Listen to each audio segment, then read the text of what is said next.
ट्रस्टचंच hotel आहे आणि हे ट्रस्टचंच हॉटेल आहे, पण आपल्या साहेबांच्या हातात आहे. आणि तिथे भोलेनाथांचं अजर अमर शिवलिंग आहे सोमनाथ. अनेक प्रकारचे पॅटर्न राबवून ते लोक अशा प्रकारचे दगडाचे डायनिंग टेबल तयार करतात. तर इकडे 1500 मीटरवरून आपण इकडे गावात वस्ती आहे, इकडे रोड तयार केला आहे. इकडे ही हिरवळ आहे आणि या बुरुजाच्या पलीकडे तिकडे आपण भालका तीर्थावरती जाण्याची यंत्रणा आहे. भालका तीर्थाची 2-3 तीर्थ आहेत पुढे. ते सरळ सोमनाथपासून डायरेक्ट वेळावर तीर्थावरती जाण्याची यंत्रणा आहे. आणि आपण 0 मीटरवरती आलेलो आहे, कारण की भक्ती आपली इथून स्टार्ट होत असते. तर इकडे व्यायामाचे आणि योगाचे बीच आहेत, पण इकडच्या लोकांना आरोग्यदृष्ट्या त्याचा उपयोग करता येत नाही. आपण पहिल्या वर्षी इकडे व्यायाम करून दाखवला होता रामभाऊ तुम्हाला, जॉगिंग व्यायाम ह्या उंच भिंतीवरती. त्याच्यानंतर ह्या वर्षी आपण कसं आहे, इथून मिलिटरीसारखं 0 डिग्रीवरती आहे आणि 0 डिग्रीपासून समुद्राचा अभ्यास करता करता आपण समुद्रामध्ये ह्यावर्षी सोमवारच्या दिवशी प्रवेश करतो. पण आज वेळ कमी असल्यामुळे आपण रविवार सोमवार दोन्ही दिवस समुद्रात प्रवेश करणार. तर हे आपल्यातील आध्यात्मिक बजरंगबली आपल्याकडून करून घेतात. आणि समुद्राच्या लाटा इकडे हे दगड ठेवल्यामुळे समुद्राच्या लाटांचा आनंद घेता येत नाही.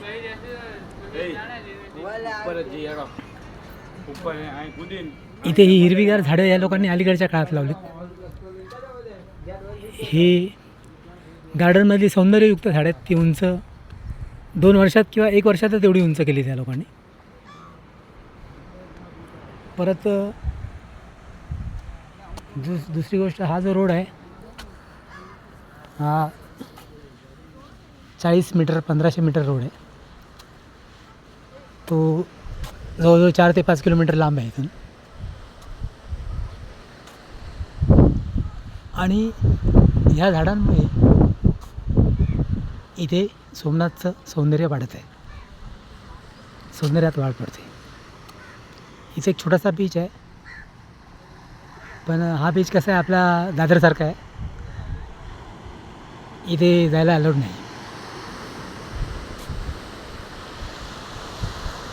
जायला जाणारी माणसं जातात, पण मग पोलीसवाला एखादा मित्र असेल तर जायला. ते पोलीसवाले 2-4 मित्र आपले येऊन गेले इकडे.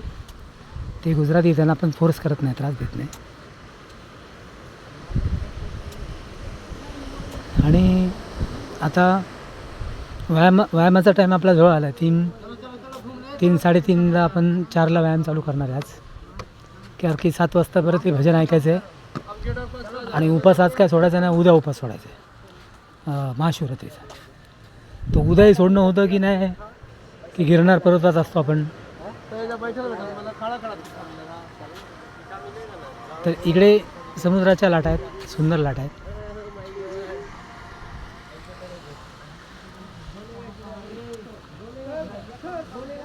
आणि 100 मीटर अंतर पार केल्यानंतर पोलीस आपलं राखण करत असतात. रामभाऊ, महाराष्ट्र पोलीस, गुजरात पोलीस आपल्याला VIP माणसासारखं संरक्षण करत असतात.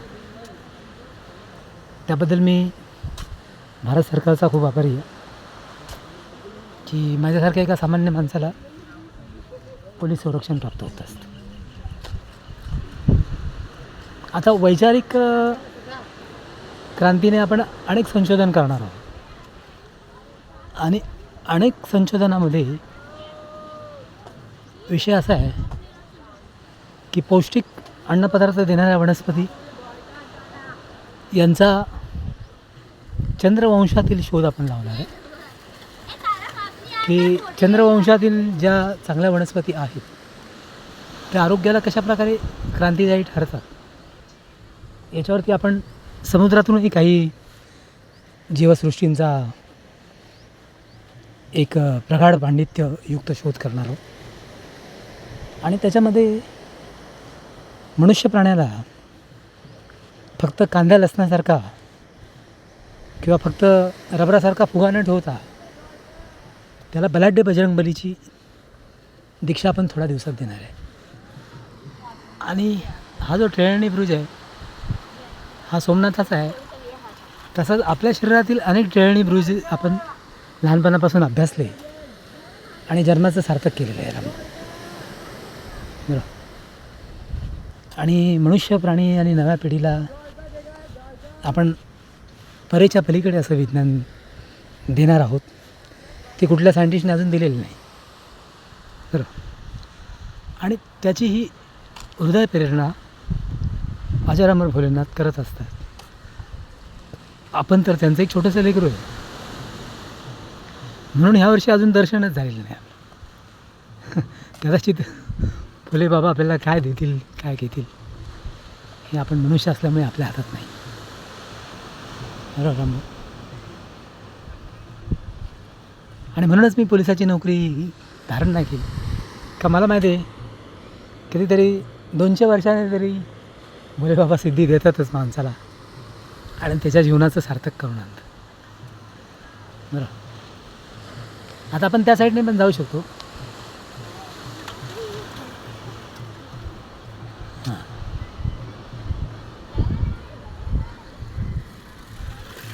तर अशा प्रकारे ही भोलेनाथाची यंत्रणा आहे. अजरामर यंत्रणा आहे. मागच्या वर्षी आपण ह्या भागामध्ये भरपूर होतो. त्याच्या मागच्या वर्षी ह्या भागामध्ये होतो. आता ह्या भागामध्ये आपण पटेल साहेबांबरोबर होतो.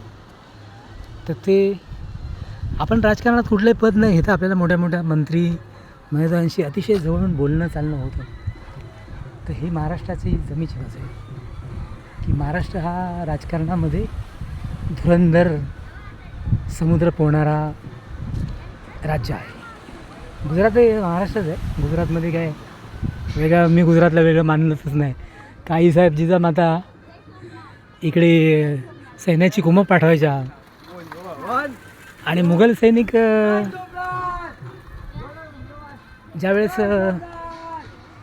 आपलं पारिपत्य करण्याचा इकडच्या लोकांचा पारिपत्य करण्याचा प्रयत्न करायचे त्यावेळेस आपली महाराष्ट्रातली कुमक इकडे पोचायची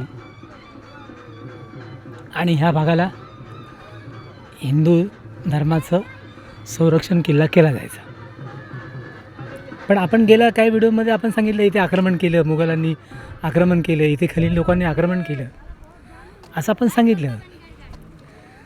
तर अलीकडचा हिंदू आहे तो अगदी ढाल तलवारीसहित या मंदिराचं संरक्षण करत असतो.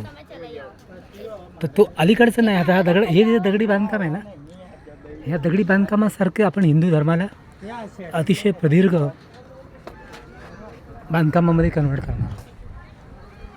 आणि आपल्या एशियन हार्ट म्हणजे आपल्या हृदयातील जो समुद्र आहे किंवा अजरामर संजीवनीचं जे पाणी आहे त्याच्यातूनच आपण पुढे हिंदू धर्माची पक्की नीव टाकणार आहे. बरोबर. काय हिंदू हृदय सम्राटांनी काय केलं त्यांनी फक्त पाया रचला. झिरो बिंदूवरती हिंदू धर्म स्थापन केला. शिवाजी महाराजांची यंत्रणा अंमलात आणली आणि 92-93चं जे कृष्ण आयोग होता तो सार्थ केला. तर मी रामभाऊंना सुद्धा विनंती करतो की येणाऱ्या पिढ्या कुठला जातीभेद धर्मभेद न करता आपण फक्त आणि फक्त भोलेनाथांचे आदेश पाळणार आहोत. आणि चुकून राक्षसांना जिवंत ठेवण्याचं कारण एवढंच आहे की राक्षस जे काम करतो, भूतं जे काम करतात, नाग जे काम करतात ते मनुष्य प्राणी कधी करू शकत नाही. तर असं आपण पश्चिम दिशेच्या गेटने हा जैन धर्माचा कौल दिलेला आहे. तुम्हाला सोनेरी कौल आहे. आता पुढे आपण दक्षिण दिशेने बात करणार आहोत. आणि युद्धसामुग्रीला मोदी साहेबांनी जवळजवळ 0 डिग्रीला आणलेलं आहे. का मोदी साहेब हे आंतरराष्ट्रीय लीडर आहेत आणि त्यांनी 0 डिग्रीला आणलेलं आहे. म्हणजे कुठलं युद्ध न करता सगळेच राज्य, सगळे राष्ट्र, सगळे देश एक होतील असा भोलेनाथाने एक अर्ज आपण केलेला आहे ह्या वर्षी. म्हणजे ह्या वर्षीचा अर्ज असा आहे की कुठलाही जातीभेद नाही, धर्मभेद नाही, राज्यामध्ये भेद नाही, युद्ध नाही, युद्ध सामग्री नाही, आपापसात मतभेद नाही, द्वेष नाही, काही नाही. तर असा हा तिरंगा मी आज नटवला. म्हणजे 26 जानेवारी किंवा रामभाऊचा बड्डे अशा पद्धतीने मी साजरा. तर रामभाऊंचा बड्डे हा अशा पद्धतीने साजरा करण्याचं कारण असं आहे की देशाला आपण आपल्या जन्मात काय दिलं. हे प्रकाश मेहतासारखं हे पहिलं एक शिल्प आहे सोन्याचं. हे दुसरं शिल्प तुम्हाला मी पाठवतो आता. आणि इथे व्हिडिओ बनवणारे आपल्यासारखे भरपूर आहेत. त्याच्यामुळे आपण आता संवाद थोडा वेळ थांबू. पुढे व्यायामाचा टाईम होतो आहे आपला.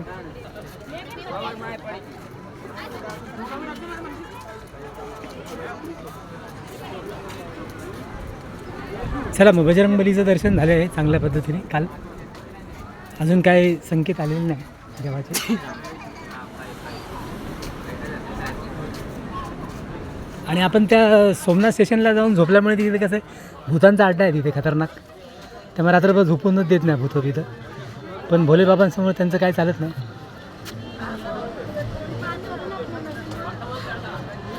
म्हणजे भूताही सगळीकडे असतात असा प्लस पॉईंट. आणि भूत ही प्रभू रामचंद्राला उपयोगात पडल्यामुळे आपण हे भूतांचा कधी उपयोग करत नाही. भूतच आपली मदत करतात बिना कामाची. फक्त ह्यावर्षी सोमनाथच्या यात्रेमध्ये थोडेसे कोणी आहे रामभाऊ की जे आपल्याला पाहिजे ते खुराक आलेलंच नाही अजून. म्हणजे भोलेनाथांच्या यात्रेत कसं होतं दरवर्षी जे आपल्याला पाहिजे ते भोलेनाथ इथे आणून ठेवतात 2-3 दिवस अगोदर. त्यावर्षी मी 2-3 दिवस अगोदर आलो आहे कारण की जे आपल्याला पाहिजे ते इथे मिळतं. पण यावर्षी नाही आहे. तर कदाचित बाबांनी आपलं नशीब बदली केलं असेल असं दिसतंय स्पष्ट. फक्त लोकसंख्या जास्त वाढली यावर्षी. प्रवासी आणि देवाचे भक्त जास्त आले त्यावर्षी. खूप चांगलं वातावरण सोमनाथला. खूप चांगलं वातावरण.